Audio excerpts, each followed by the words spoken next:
시청자 여러분 안녕하십니까? 현대의학과 건강 100세의 전희택입니다. 21세기 우주과학의 눈부신 발전과 더불어 현대의학이 많은 발전을 보아왔고 그 중에서도 종양학과는 무엇보다 큰 발전이 있었습니다. 그래서 오늘은 종양학과 전문의 안상훈 박사를 모시고 암의 다양한 치료 방법에 대해서 이야기해 보도록 하겠습니다. 안 박사님 오래간만입니다. 네, 안녕하세요. 반갑습니다. 안 박사님은 의과대학교를 서울에서 졸업하셨죠? 서울대학교 의과대학. 네, 그렇습니다. 몇 년도에 졸업하셨어요? 예, 1994년도에 졸업했습니다. 네. 그러시고 미국에 오신 거는 2000년 초기로 알고 있는데요. 네, 맞습니다. 한국에서 이제 가정의학과 수련을 받고 그다음에 내과 수련도 받으시고. 예, 그다음에 미국에 온 거는 2002년도에 왔습니다. 네. 그래서 애리조나 대학교에서 종양학과 전문의 수련 공부를 3년 하시고 계속 뭐 종양학에 대해서 연구를 많이 하셨더군요. 예, 학술 논문도 많이 쓰시고. 예, 그렇습니다. 언제까지 그러니까 애리조나 대학에 계셨어요? 2008년도까지 있었습니다. 네. 주로 무슨 암 중에서도 무슨 계통의 학술 논문을 많이 쓰셨나요? 네, 제가 주로 초점을 맞췄던 것은 소화기 계통 암이었습니다. 네. 예. 그러니까 뭐 간암, 그렇죠. 간암, 위암, 대장암, 직장암, 예, 네. 이런 계통의 암이었습니다. 네. 그러다가 언제 캘리포니아로 오셨어요? 캘리포니아로 온 거는 2008년도에 네. 학교에서 이제 교수로 있다가 그만두고 그다음에 UC 2008년도였습니다. 어바인에 또 오셔서 임상 교수 잠깐 하셨다고 그러던데. 예, 사실은 임상 교수로 2008년도 지금까지 계속 있고요. 오케이. 그리고 이제 제가 맨 처음에 왔던 게 오렌지 카운티였기 때문에 네. 오렌지 카운티에 있으면서 이제 저희 프랙티스에 레지던트나 펠로들도 왔었고, 네. 예, 그렇습니다. 예. 그래서 오늘은 우리 암 치료가 지난 한 20년 동안에 많은 변화가 왔지 않습니까? 네, 엄청난 변화가 왔습니다. 네, 그 현대의학 특히 컴퓨터 계통의 그 발전에 따라서 암 치료도 많이 변했는데 그 중에서 몇 가지를 골라서 제가 하나씩 여쭤보겠습니다. 네. 제일 먼저 우리 안 박사님 전공 중에 하나인 이 골수 이식. 네. 영어로 하면 본 메로 트랜스플란트라고 그러죠. 네. 그렇습니다. 그리고 거기에 따라서 오는 그 줄기세포 치료법. 네, 네. 그 계통에 대해서 좀 말씀을 해 주시죠. 첫째, 네. 골수 이식이라는 것이 뭡니까? 간단히 예. 설명하면. 사실 요즘에는 골수 이식이라는 말보다는요, 조혈 모세포 이식이라는 말을 씁니다. 네. 왜냐하면은 전에는 저희가 이제 이 조혈 모세포라는 결국은 혈액 안에 있는 여러 가지 다양한 세포를 만들어내는 엄마 세포거든요. 결국은 그렇죠. 이제 그런 세포를 저희가 원래는 골수에서 채취를 했거든요. 그래서 이제 골수 이식이라는 말을 썼었는데 요즘에는 사실 골수에서만 채취하는 게 아니라 이런 우리 말초 혈액을 통해서도 할 수 있고 또 제대혈이라 그래가지고서 이제 어린아이가 처음에 이제 태어났을 때 이 탯줄에 잘라서 탯줄 안에 있는 이런 혈액을 통해서도 저희가 이런 조혈 모세포를 얻을 수가 있거든요. 네. 그래서 요즘에는 그렇게 얻은 조혈 모세포를 이제 그 받는 분 수요자들한테 혈액으로 마치 수혈받는 것처럼 이렇게 해서 드립니다. 그래서 요즘에는 골수 이식이라는 말보다는 조혈 모세포 이식, 예, 이렇게 사용을 합니다. 그러니까 다른 이식술하고는 많이 다르죠? 전혀 다르죠. 그럼요. 이식 수술 그러면은 무슨 간 이식 수술을 하느냐, 콩팥 이식을 하느냐, 뭐 이렇게 생각을 하면은 며칠씩 입원하고 그러는 거 아니에요? 그렇죠. 그런데 이제 사실은 이제 그런 이식 수술들은 사실은 수술이거든요. 그렇죠. 예, 재고서 이렇게 해서 절개하고서 하고 이렇게 하는데 조혈 모세포 이식은 그런 게 아니고요. 이제 공여자한테서 그 조혈 모세포를 갖다가 이제 채취하는 방법들도 훨씬 더 간편해졌고 저희가 이제 주사하는 것도 그 수술적으로 하는 게 아니라 혈관에다가 이런 세포들을 갖다가 수혈받는 것처럼 그런 식으로 해서 말하자면은 인퓨전을 하는 거죠. 드립하는 거죠. 예. 그러니까 정맥 주사하는 그렇죠. 거나 다름없죠? 그렇죠. 거의 비슷합니다. 그러니까 골수 이식을 한다고 그래서 병원에 하루 이틀 입원할 필요도 없죠, 이제는. 근데 사실은 이제 골수 이식도 종류에 따라서 다른데요. 이게 이제 골수 이식을 하게 되면 골수 이식 그 프로세스 자체는 간단한데 이제 골수 이식을 한 이후에 그 합병증이 생길 수 있는 여지들은 사실 있습니다. 그래서 보통은 그 동종 골수 이식, 즉 같은 다른 사람한테서 제가 골수를 받는다든지 이런 경우에는 병원에 입원하는 기간이 사실 있습니다. 왜냐하면은 백혈구, 적혈구, 혈소판이 좀 떨어졌다가 다시 회복하는 이런 기간이 있거든요. 그래서 그렇죠. 그 정도 기간 동안에 병원에 입원하시게 되겠습니다. 그러니까 골수 이식 치료를 하는 병의 대표적인 것이 뭐가 있습니까, 지금? 예, 그 기존의 대표적인 질환으로 보면 아무래도 이제 급성 백혈병 그리고 다발성 골수종 이런 혈액암들이 사실은 대표적인 질환이었습니다. 그런데 요즘에는 이제 그런 혈액암을 벗어나서 혈액암은 물론 하지만 이런 고형 종양, 말하자면 딱딱한 암이죠. 간암, 폐암, 유방암 이런 고형 종양에도 그런 그 골수 이식의 그런 적응증, 말하자면 사용하는 그런 경우가 조금씩 더 많아지고 있습니다. 네. 그러니까 혈구가 모자라든지 백혈구, 뭐 림파구, 뭐 적혈구도 어떤 때는 가능하겠죠. 그렇죠. 그러니까 저희가 보통은 이제 이런 고형암을 치료를 할 때 그 고농도 아니면 많은 양의 이런 그 항암제라든지 아니면은 방사선 치료를 하게 되는데 그렇게 치료를 하게 되면은 여러 군데 저희 몸의 정상 세포도 타격을 입거든요. 그렇죠. 그 중에 하나가 이런 조혈 세포거든요. 백혈구, 적혈구, 혈소판 이런 세포들. 그런 그러니까 세포들이 파괴되니까. 그렇죠. 그러니까 사실은 저희가 아주 높은 용량의 항암제를 못 쓰는 이유 중에 하나도 너무 높은 용량을 사용하게 되면은 골수에 있는 세포들까지 다 죽어버리니까 그렇게 되면은 생존하기가 어렵거든요. 네. 그래서 보통은 저희가 이제 높은 용량의 이런 항암제를 통해서 치료를 하고 조혈 모세포를 갖다 이식을 해서 말하자면은 골수에서 이제 없어진 그 치료로 인하여서 죽은 이런 세포들을 말하자면 보충을 해주는 이런 치료에 도움이 되는 이런 방법이기도 합니다. 그러니까 줄기세포 치료라고 그러는 것도 결국은 이 폐하에서 나오는 그 줄기세포가 아니라 혈구의 이 혈액구의 이 줄기세포들을 이제 치료한다는 거죠? 네, 그렇습니다. 사실은 그러니까 그 줄기세포 치료는 이런 조혈 모세포보다 사실은 더 큰 개념이거든요. 그런데 그렇죠. 저희가 이제 이런 조혈 모세포를 통해서도 사실은 암을 죽일 수가 있습니다. 근데 어떻게 되는 거냐면은 바깥에서 이제 들어오는 거, 환자분한테 그 바깥에서 다른 사람의 이런 백혈구나 적혈구나 혈소판이나 그 중에서도 특히 백혈구, 면역을 담당하는 백혈구가 들어왔을 때 그 백혈구가 그 백혈구를 받은, 말하자면 골수 이식을 받은 분한테 예를 들어서 암이 있다. 그러면은 그 암을 공격할 수가 있거든요. 그렇죠. 예, 그러니까 사실은 이제 바깥에서 들어오는 거를 보통 이제 이식편이라 그럽니다. 그래서 원래는 이식편 대 숙주 반응, 말이 어려운데 바깥에서 들어온 것이 그것을 받은 분한테 말하자면 영향을 미칠 수가 있거든요. 근데 그거를 이제 좋은 방향으로 사용을 하자면 바깥에서 들어온 백혈구, 특히 그 중에서도 림프구, 이런 임파구가 그걸 받는 수요자분에 있는 암한테 암을 공격을 할 수가 있는 거죠. 그러니까 조혈 모세포는 이제 그런 식으로 해서 암 치료에 도움이 될 수도 있겠습니다. 그러니까 조기에 백혈구든지 무슨 림파구든지 이런 것들이 들어가서 암을 파괴하는 데 도움이 된다. 이제 그런 도움이 될 말씀이죠. 수도 있습니다. 네. 네.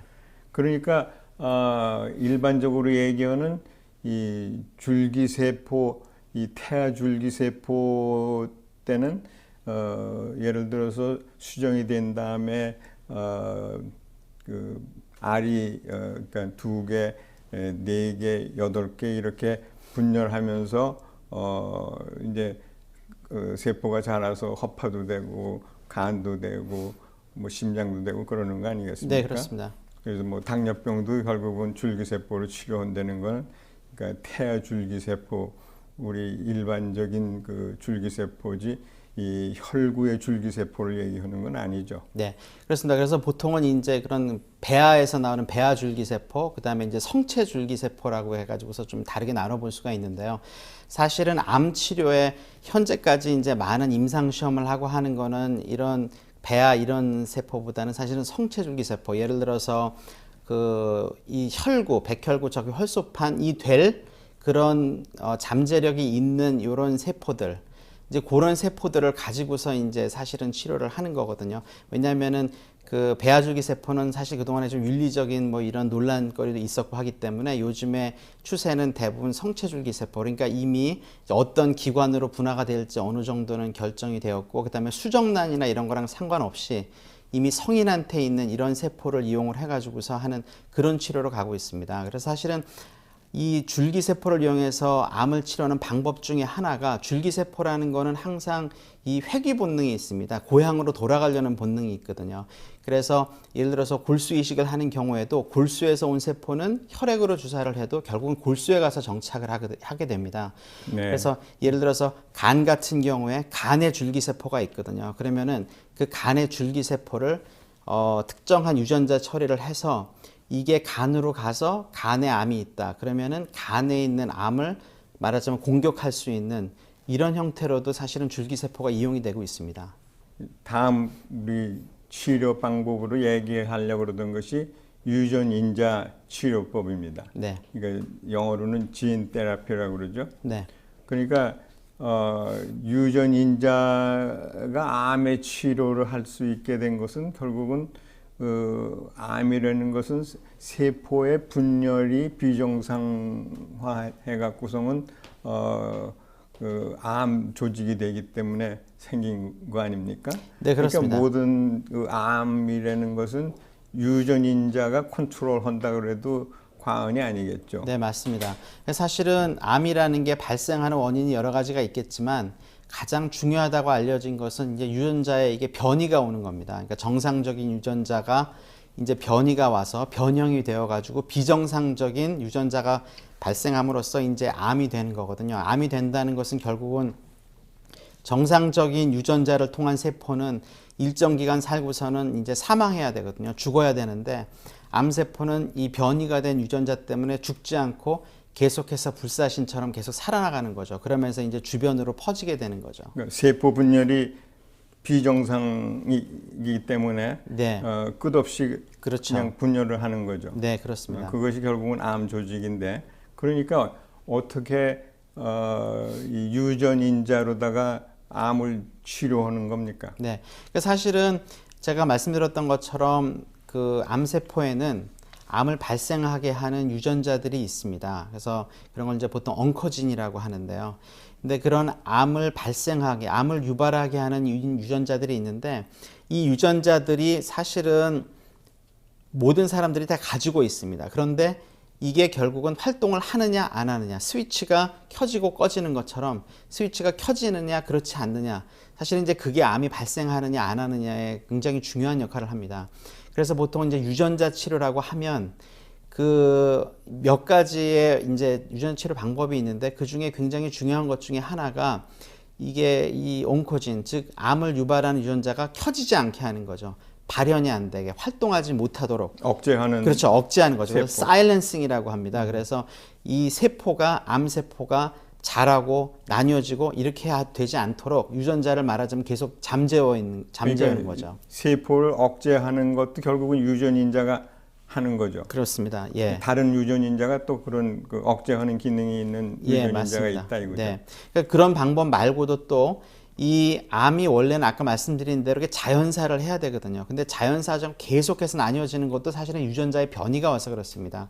그래서 또 한 가지의 방법은 이 암세포가 자연적으로 죽도록 하는 그런 유전자를 바깥에서 넣어준다든지, 아니면은 유전자를 갖다가 그 자연스럽게 이렇게 죽을 수 있도록 하는 유전자가 발현되도록, 그런 유전자는 활동을 할 수 있도록 도와주는 그런 것들이 이제 그런 약물이 있습니다. 또 있습니까? 약물, 그러니까 사실은 형태가 여러 가지가 있습니다. 그래서 요즘에 이제 그런 논리를 바탕으로 해서 이렇게 그 개발되는 그런 약물들이 있습니다. 근데 그러니까 유전인자를 컨트롤하는 약물도 그렇죠. 있고 예. 또 다른 유전인자를 또 집어넣어서 네. 그것을 억제하는 예. 방법도 있고. 그런 방법들이 있는데 사실은 많은 그런 치료들이 아직은 그 임상 시험의 단계에 있습니다. 아직도 시험 단계에. 예, 그렇습니다. 네. 그다음에 또 이 면역 치료법이라는 게 있지 않습니까? 네, 그렇습니다. 그것도 유전인자 치료법하고 좀 비슷한 그 연관이 되는 것 같은데요. 비슷한 면도 있고 약간 다른 면도 있습니다. 네. 사실은 이제 다 잘 아시겠지만 우리 몸은 면역 체계가 있어서 바깥에서 들어오는 암세포나 이런 걸 갖다 이제 조절하고 죽이고 이렇게 할 수가 있는데요. 근데 이제 이런 면역을 담당하는 세포들을 더 강화시켜 활동을 더 강화시켜 준다든지 아니면은 그 기능을 제대로 못한다 그러면은 바깥에서 직접 면역 세포를 넣어준다든지 하는 이런 다양한 면역 치료들이 있습니다. 그래서 사실은 면역 치료들은 이미 개발되어서 임상약으로 사용되고 있는 암들이 있습니다. 그래서 대표적인 게 이제 전립선암, 네. 그다음에 흑색종 멜라노마라고 하죠. 피부에 네. 생기는 주로 흑색종 같은 이런 암들은 이미 이런 면역 치료가 시행이 되고 있습니다.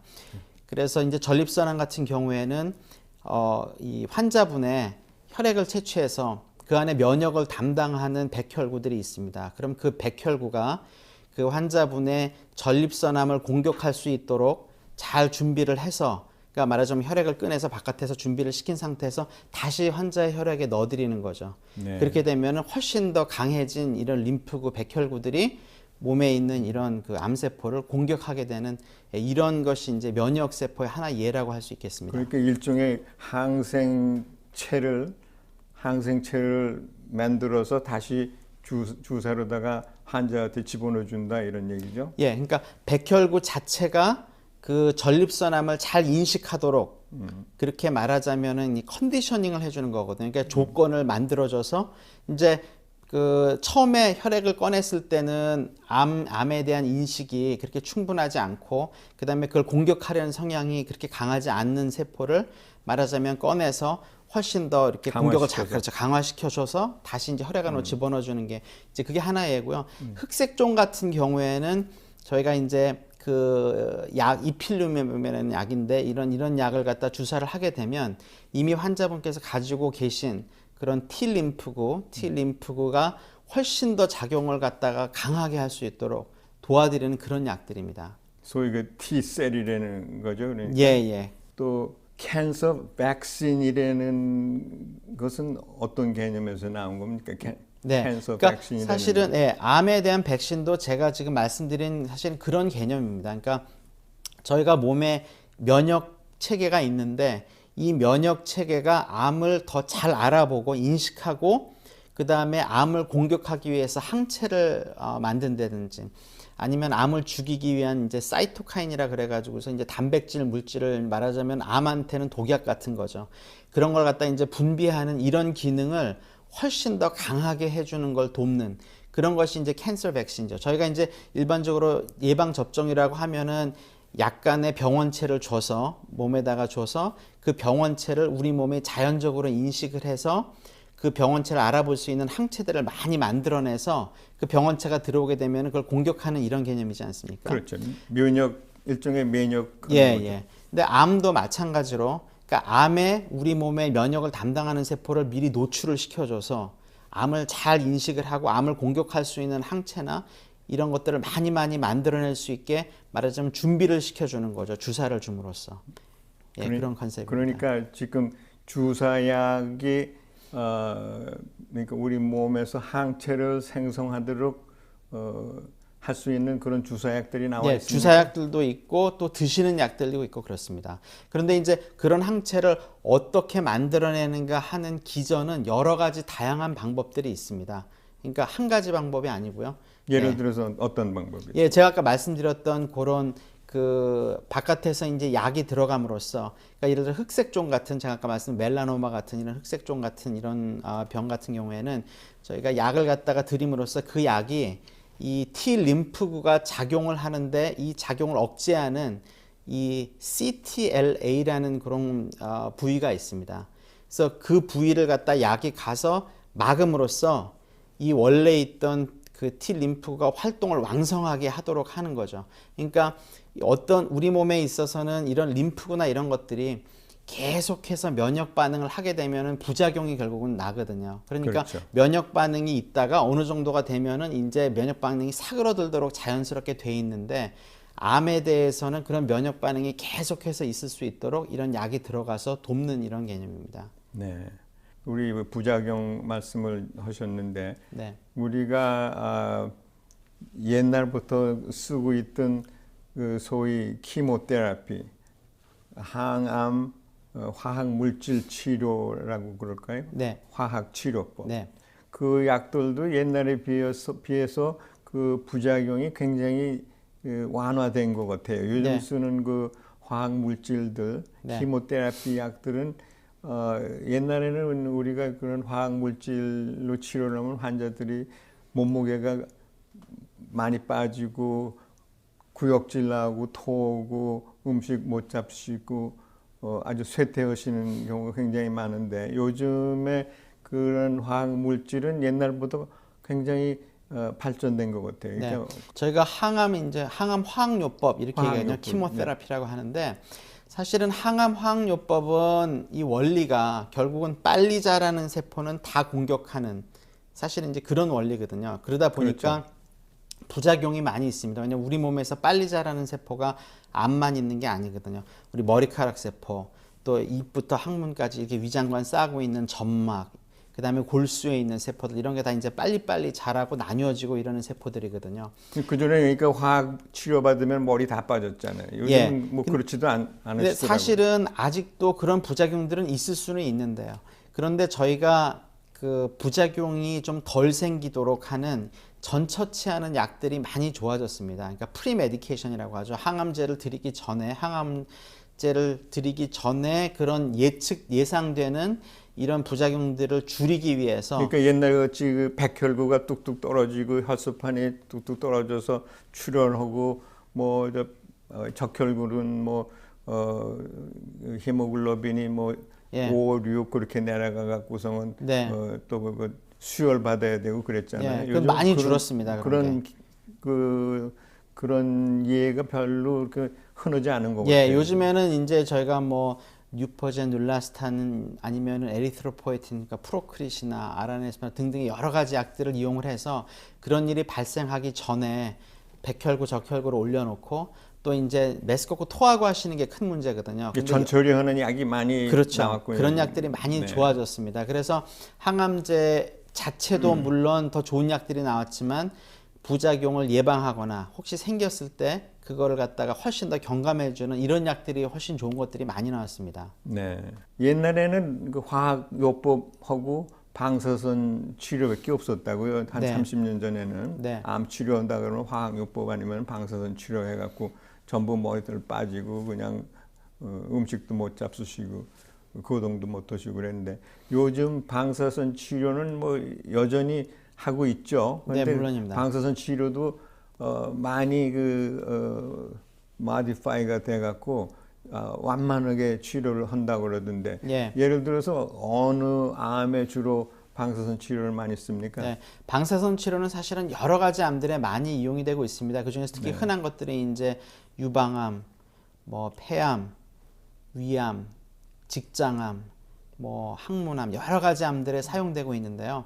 그러니까 과거에는 이제 이 방사선의 부작용이 있었던 것이 병이 있으면은 병이 있는데 높은 용량의 방사선이 가고 병이 없는 정상 조직에는 조금만 방사선이 가야 되는데 옛날에는 기계들이 별로 안 좋고 하니까 정상 조직도 방사선이 많이 쏘여졌습니다. 그래가지고서 이제 합병증이나 이런 것들이 많이 생겼는데 요즘에는 방사선 기계들도 굉장히 좋아지고 기법들이 좋아져서 암의 모양에 따라서 그 모양 그대로 해서 높은 용량의 방사선을 쏘이고 주변 정상 조직에는 거의 방사선이 가지 않도록 하는 이런 기법들이 많이 발달을 했습니다. 방사선 조절을 아주 잘하는군요, 요즘. 그렇죠. 예. 그래서 이제 여러 가지 방사 기법 중에 요즘엔 뭐 IMRT라 그래서 세기 조절 방사선 요법 뭐 이런 것들이 있습니다. 이제 그런 것들이 바로 암에는 굉장히 고용량, 암이 아닌 데는 거의 영향이 없도록 이렇게 하는 방법에 다양한 방법들이 있습니다. 그 방사선 치료라는 거는 결국은 이제 국소 치료거든요. 방사선이 쏘여지는 데만 효과가 있습니다. 그래서 방사선을 보통 이용하는 경우는 크게 봐서는 사실은 두 가지입니다. 하나는 뭐냐면은 암이 퍼지지가 않고 국소적인 암이라서 수술을 한다든지 항암제 치료를 했는데 거기서 재발할 위험성이 높으니까 그 부위에다 방사선을 추가로 쏘여서 혹시 눈에 안 보이는 암세포를 죽이는 거고 한 가지가 있겠고요. 또 하나는 이미 전이가 된 암, 예를 들어서 뇌로 전이가 됐다든지 이런 척수신경으로 전이가 됐다든지 이런 경우에는 전신 치료를 해서 좋은 효과를 얻기가 사실은 어렵습니다. 특히 뇌 같은 경우에는 아무리 혈관에다 주사해도 뇌까지는 약이 안 가거든요. 그렇죠. 많은 경우에. 그런 경우에는 방사선을 이용해서 국소적 문제를 일으킬 수 있는 암, 고기를 국소적으로 치료를 하는, 보통 이제 그렇게 크게 봐서 두 가지로 사용이 되겠습니다. 대중 치료도 좀 하겠죠. 예를 들어서 뼈 같은데 신경 조직 같은데 전이가 되면은 통증이 굉장히 심하지 않겠어요? 물론입니다. 구동도 못하고. 네, 전립선 암 같은 경우에 뼈로 전이가 잘 되는 암입니다. 그렇죠. 예, 그래서 이제 예를 들어서 한 군데, 두 군데 정도 이런데 뼈로 전이가 돼서 굉장히 통증이 심하다. 그러면 이제 거기에다가만 국소적으로 방사선을 쏘게 되면은 진통제, 왜냐면 그렇지 않게 되면 진통제를 높은 용량으로 드셔야 되면은 진통제 또 부작용이 있거든요. 그렇죠. 진통제 올리기보다는 문제가 되는 부위, 그 부위를 방사선으로 쏘이면은 훨씬 더 효과적으로 치료할 수가 있게 되겠습니다. 이제 마지막으로 이 암 치료를 지금 우리가 5가지 뭐 6가지 이렇게 말씀드렸는데 아무래도 또 수술을 해야 되는 경우가 있지 않습니까? 네, 물론입니다. 암 조직이 사이즈가 너무 커졌다든지 다른 기관을 뭐 누르고 있다든지 그 암의 이 덩어리를 떼어내야 되는 그런 경우가 있을 텐데 대개 어떤 암이 그런 예에 네. 들어갑니까? 사실은 대부분의 고형암들이 조기 고형암인 네, 경우에 네. 1기나 2기인 경우, 어떤 경우에 3기인 경우에도 사실은 수술이 치료의 가장 중요한 근간이 됩니다. 예를 들어서 폐암이나 유방암, 직장암, 위암, 결국은 조기인 경우, 퍼지지 않은 경우에는 수술로서 거의 대부분의 암 조직을 드러내는 거거든요. 그렇죠. 그래서 조기암인 경우에가 대부분이 이제 암 수술을 한다. 그러면 조기암인 경우고, 그렇지만 또 진행이 된 암인데 예를 들어서 지금 그걸 빨리 조절하지 않으면 문제가 될 수 있다. 그런 경우에는 또 수술을 하게 됩니다. 예를 들어서 직장암이나 대장암이 있는데 장이 거의 막히게 됐다. 지금 당장 하지 않으면은 변을 볼 수가 없다. 그런 경우에는 다 드러내지 못하더라도 막힌 부위만 드러내는 이런 수술을 하게 됩니다. 또 수술 중에서 요즘은 또 이 소위 그 로보트라고 그러죠. 우리말로는 로바틱 서저리라고 그래서 사람이 수술하는 게 아니라 로봇을 써서 네. 수술하는 그 예가 덜어 있죠. 대개 네. 어느 수술을 로봇을 사용해서 기계로다가 수술합니까? 예. 많이 하는 거는 이제 전립선암이 있겠고요. 일단 가장 네, 흔하게 하는 것 네. 중에 하나가. 또 요즘엔 폐암 수술도 로봇을 이용해서 하는 경우들이 많이 있습니다. 네. 또 뇌암 같은 경우에도 그렇게 하고요. 근데 사실은 저희가 이제 로봇으로 이제 수술을 한다. 이제 로봇이라는 개념도 중요하지만 사실은 이제 그거와 함께 요즘에는 복강경, 내시경을 이용한 수술, 그게 사실은 수술 기법에 있어서 이제 큰 변화입니다. 이제 과거에는 예를 들어서 폐암을 수술을 한다. 그러면 이제 개흉 수술을 했지 않습니까? 예, 그래서 뭐 이렇게 크게 절개하고 열고, 예, 그다음에 갈비뼈도 막 이렇게 벌려야 되고 그러니까 수술 후에 회복하는 기간도 길고 통증도 굉장히 심하고 그러셨는데 요즘에는 이제 폐암 수술 같은 경우에도 조기인 경우에는 이렇게 조금 몇 센치 정도로 한 3군데, 4군데 이렇게만 절개를 하고 거기다가 이제 길쭉한 이런 기계들이 들어가서 손이 들어가는 게 아니고요. 네. 기계가 들어가서 기계가 말하자면 기계손이 가서 이렇게 절개를 하고 기계를 지지는 컨트롤하는 겁니까? 그거는 이제 로봇이 하는 경우도 있고 사람이 하는 경우도 있습니다. 예. 그러니까 사람이 로봇을 컨트롤하는 그렇죠. 물론입니다. 그래서 이제 왜 로봇이 사실은 이제 로봇이라는 개념이 나오냐면은 사람이면 누구나 되게 손떨림 같은 게 있을 수 있습니다. 그렇죠. 이게. 예. 그런데 로봇을 통해서 이렇게 하게 되면은 손떨림이라든지 이런 그리고 게 없어지고 위치적으로다가 네. 손이 들어가기 들어갈 어려우죠. 수가 없는 맞습니다. 그런 위치가 있잖아요. 예, 손이 그걸 이제 들어가서 기계로 예, 뭐 이거 돌리고 그럼요. 그럴 때 그렇게 하기가 훨씬 어려운데 네.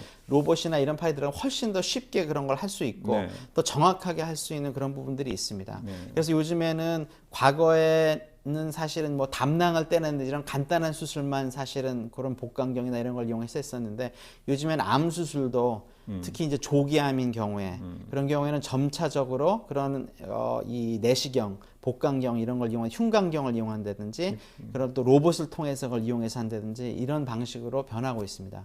그러니까 허파암, 그러니까 소위 렁 캔서, 네. 브레스트 캔서 이런 것도 전립선암, 전립선암은 예. 물론이고 예. 그러니까 유방 같은 경우에는 이제 겉에서 보고서 떼낼 수 있으니까 그런 도움이 별로 뭐 그렇게 크게 필요하진 않지만 폐암이나 전립선 같이 몸 안에 들어가 있는 이런 기관들인 경우에는 그런 로봇 수술 이렇게 하는 게 훨씬 더 도움이 될 수 있죠. 네.